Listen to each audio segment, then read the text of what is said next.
जी हाँ दोस्तों, आने वाली कहानी में एक बेहद इंटरेस्टिंग और धमाकेदार मोड़ आने वाला है।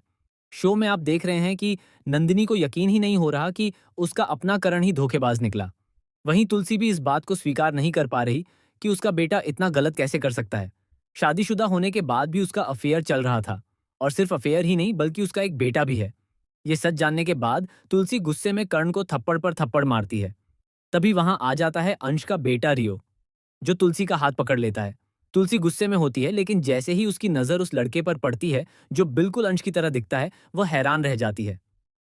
तुलसी को यकीन नहीं होता, क्योंकि अंश को तो उसने अपने हाथों से गोली मारी थी और वह मर चुका था। फिर यह कौन है जो बिल्कुल अंश जैसा दिखता है? डर के मारे तुलसी के हाथ पैर कांपने लगते हैं और वह वहां से चली जाती है। बाद में जब वह कर्ण से बात करती है तो उससे सवाल करती है, यह लड़का कौन है? क्या यह अंश है? अगर नहीं तो फिर कौन है? आखिरकार कर्ण सच्चाई बता देता है कि यह अंश का बेटा है, पंडिता, यानी तुलसी का पोता। यह सुनकर सबके होश उड़ जाते हैं। अंश गुजराल, जिसने नंदिनी की जिंदगी बर्बाद कर दी थी, उसका बेटा अब फिर से सबकी जिंदगी में तूफान बनकर लौट आया है। रियो कर्ण को ही अपना पिता मानता है।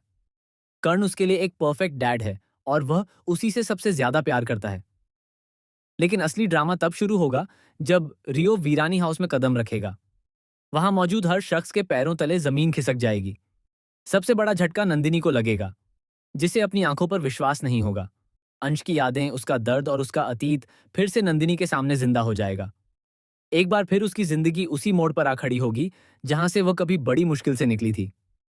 अब सवाल यह है कि क्या नंदिनी इस नई मुसीबत से खुद को बचा पाएगी? क्या वह अपने और कर्ण के रिश्ते को टूटने से बचा पाएगी, या फिर अंश की परछाई एक बार फिर उसकी दुनिया उजाड़ देगी? आने वाले एपिसोड्स में यह देखना बेहद दिलचस्प होगा।